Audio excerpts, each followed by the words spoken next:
Hello. This is just my Gonzalez. Welcome to my channel. Welcome to my channel today. It's Wednesday. It's my day off. Wednesday, September 8th, 2021. Yay. This Saturday, New York Championship Wrestling show. Will be there, so make sure to get your tickets and support and local wrestling. This morning, I woke up depressed. And let me tell you, it sucks when you wake up depressed. I've been kind of like pep talking myself to get better and do something. I got a few things that I need to do. I realized also I didn't have coffee this morning because like yesterday I needed to get some coffee and somehow I forgot to get coffee. And I decided to stop today at Cumberland Farms. So today's video blog is brought to you by Cumberland Farms. Cumberland Farms, go get your coffee. 99 cents. Anyway, yeah. It's really not brought to you by that one. So I got my coffee. I'm going to go to Napa to get my oil filter for my car. Because the only place that I can find the oil filter and not have to wait for it is at the place that I used to work, which is the Napa Distribution Center in Wilford in Albany. So I'm heading there to get my filter for the car, and then I will get the oil then at probably at Walmart, and I have the tools at home, so I will be doing a little change sometime today for the weekend. I don't want to wait after the weekend because I have to work the next day, and I will have to wait probably until next Wednesday to do a little change. I don't know if I want to wait. The last engine was on at 69,000 miles. And I'm already at 77,000 miles, so I'm more than 6,000 miles driven with a synthetic oil. So I feel like it's time to do a change. Usually I wait until I get the light, tell them like, hey, you need to do a change, but I haven't seen the light somehow, and I'm a little bit concerned about that. I don't have the check engine light, but I think it's probably because of the ambient temperature sensor, which hasn't been working. That's something I need to replace. And I probably have to do that next month at least, because inspection is due in November for my car, so I will have to make sure that I have that done before inspection, otherwise my car may not pass inspection and I don't want that to happen. Yeah, so a bunch of stuff that I need to do today. A lot of stuff that I need to do today. I hope I can get it done today. So, we'll see what happens today. It's thank you.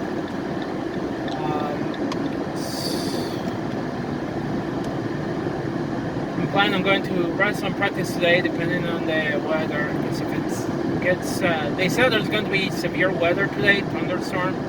So if it gets too much, I may not drive. I hate driving in the rain if it's too much. But we'll see about that. I'm planning on going to practice today before the show on Saturday. So some rain goes out and also all the new students there. But I'm not too sure about that. Yeah, going back to my depression, honestly, like I think the biggest thing that is affecting me is just the fact that my schedule is being so random the past couple of days. Like there are days that I work too late, and then the next day I have to work 9 o'clock in the morning up until 6, and then at 8 again, and I just begin to hate that, honestly. On top of that, like today my roommate invited me to an event that is happening on Friday afternoon, and I cannot go to the event. Even my Dungeons and Dragons game that I got joined a few months ago, where I'm playing a druid. Yes, I got into a D&D game. It's amazing. I'm not playing. Usually I play a monk, but I decided to play a druid, and I'm having fun playing a druid. I'm playing a druid that is in the Silk of Wildfire, so it's pretty much a druid that likes to burn things, you know. And even my game, because of my work schedule, my game has been affected. I can no longer. It's becoming difficult to play consistently every Friday, And the same with retail. It's like in retail, you need to have an availability. If you limit your availability, then they're going to schedule. They're going to make more difficult scheduling you. You try, that you have a work that you try when you work a certain job. Your hours that you're working. You are always working like a certain number of hours. With retail, the hours vary. Plus, you also need to give them a day of the weekend. At least Walmart, that's what they do. Home Depot, when I was working at Home Depot as a cashier, they wanted me to work those days of the weekend because it was a required. That was out of the question to even say no. Which I hated it because sometimes it's like I don't want to work during the weekends, but okay, you need me some hours, I give you some hours. So I will give them a few hours on certain days just to have time afterwards. Sometimes I'll be called to cover people that will not show up for the shift. At certain times I'll be working different hours, but that's just the way the nature of retail is. Which, again, I'm not a big fan of working in retail. I'm only working because I need money. And I found myself in the middle of the pandemic needing money. So I got the job because I needed money. But it was not my dream job. It has never been my dream job to end up working in retail. I went to school for engineering, which I could be working in engineering. I also have other degrees that I did because of my personal interests. Like one of the things that I enjoy doing is theater, so I did an associate's in theater arts. And then people started giving me money because I knew how to use a sword. I took classes with the Society of American Fight Directors back in 2008 all the way to 2009. I took classes with the Society of American Fight Directors, and I knew how to use a sword. So people began asking me if I could teach actors how to use a sword for productions in the area. Also, like for example, of productions that I have worked as a fight choreographer. I've been Romeo and Juliet, Macbeth, Macbeth, 12th Night, Man of La Mancha, West Side Story. I got the chance to do the musical at Albany High School, and I decided to stay in school at the time and do another degree, another associate in business administration and accounting, mostly because I was interested in the area of accounting.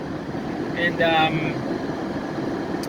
having that, I got a certificate in accounting too, and also was looking into the fact that the economy has changed a little bit.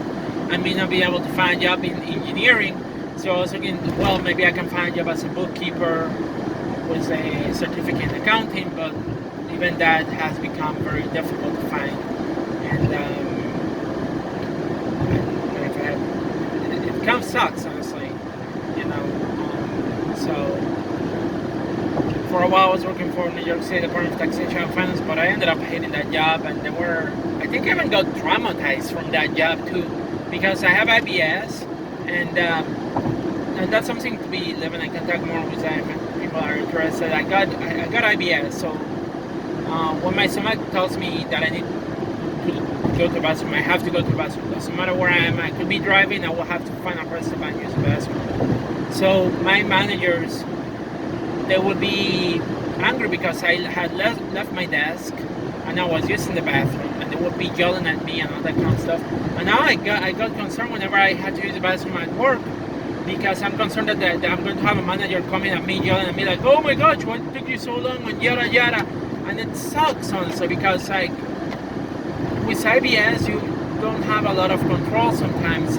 When you need to go, you need to go, and it's until your stomach kind of control itself that you are going to be okay, not needed to be in the bathroom, anymore.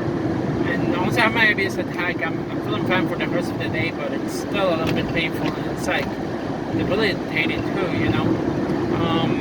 Diet has helped control that, but it's not like it completely wipe out me not dealing with IBS. I just don't get it as often as I used to, which is a good thing. But I still can get it, and it sucks. And it's one of the things that I've been dealing my whole life, as far as I can remember, And when you work hourly jobs, it sucks because like even as a cashier, like I remember when I was working as a cashier, I had to call my manager and wait for them to come and take over the station, and I was there about to die, and oh my gosh, I had some bad experiences in there. And then they will be paging me, cashier, hold up, let's hurry back to the register. And it's like, gosh, it was so bad. It's living with IBS is something that is not, it's not fun. It's not good, you know. Which also means that's why my persona is more of like very relaxed, you know, because to me, it's not how many things you can do, how many things you can do. To me, it's the other ways of working that are better, you know, working on projects that you can do on your own.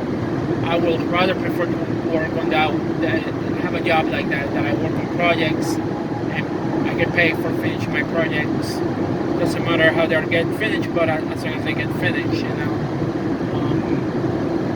But yeah, I mean, wasabi has been one of those things that have been affecting me, and it does affect you also mentally now that I realize, because having a manager that was yelling at me, asking me like, "Oh, where were you?" and they were totally dismissive. It's not a good thing to deal with in the first place, you know. Regardless of what the job description is, if I get an IBS attack, I'm sorry, I'm not going to put my pants, pretty much. I will go and find a bathroom and go. So dealing with a manager that was yelling at me is just totally ridiculous. Those people that were in that department, and I will say like it is, because I'm no longer working with them. Those managers that were at the Department of Taxation and Finance when I was working for them, they should not have been made manager. Both of those people that were in there that were yelling at me when I was out of the bathroom, they were not mentally prepared to be managers. They could have handled the situation different, not coming at me like little children, yelling at me where I was at. That was bullying, and that was wrong of them to do. And I hope that they're no longer working there. And if they are, I hope that people that are under them, they are not dealing with them, because they were the worst managers that I had. And seriously, it's like little children in the state. And honestly, I'm glad that I got out of that job, even though it cost me money getting out of that job. And I lost money, but at the same time, I'm glad of that shithole, because honestly, those people were not good managers at all. Honestly, like at Walmart, yeah, they inquired me what I was doing because I disappeared for a few minutes, but my manager did not want yelling at me like, "Who are you? Yada yada. You have to be doing this and that," like they used to do at the Department of Taxation and Finance. And that tells me a lot about some people, emotional intelligence, honestly, and the fact of how people become managers. You know, some people really don't have that ability to be managers. And I get it. I was supposed to be at work, but you are not sensitive to people, or you're not even willing to listen as a manager. That makes you a bad manager, honestly. Anyway, I apologize for getting a little bit angry there, but those are things that have been affecting me at work lately. I'm also a little bit stressed out because my roommate told me that he's planning on moving next year. So I'm also beginning to stress out a little bit about the possibility that I may need to find a new place to live, or also a new roommate. You know, having had to deal with a roommate that I did not get along with the year before, somebody that ended up getting angry at me for minor things, to be honest, and that was not a good communicator. I'm concerned about who I'm going to be living with. I'm beginning to stress out a little bit. I know I shouldn't be worried at this point because it's still a few months before that happened, but at the same time I am worried because I don't want to be in a similar situation again, like the one that I was in last year. It was not a good situation to be in to begin with. So I am worried. Anyway, right now I'm about to get Napa where I need to get. But yeah, hope everybody's having a good day, and I hope that things are getting better. And I should talk more about my depression, but I think I will do a video more talking about that. Honestly, I think I got a bunch of stuff going on that is affecting me. I guess I'm mostly the fact that I feel like stuck in retail. I think that's the biggest thing, and because I don't even have enough balance where I hang out with friends, and I'm hanging out with people. I'm even missing events that I wish I could go. I think it's affecting me, honestly, and it's and I call it the retail burnout. And I experienced this before when I was working for Home Depot and I was working at Napa. I was working over 60 hours, no benefits, and then I was like, I also didn't have enough time to hang out with my friends. I didn't have time to do other things that make me happy, and I was working, and I felt like it was not a good situation to be in, and so I ended up burning out. And yes, burning out is a thing. It can happen to anyone. It happened to me, and like I said, we're not dealing with burnout, what appears to be a burnout situation. Anyway, I gotta go. I arrive at Napa and I gotta get my part. So I'll see you guys later. Peace out.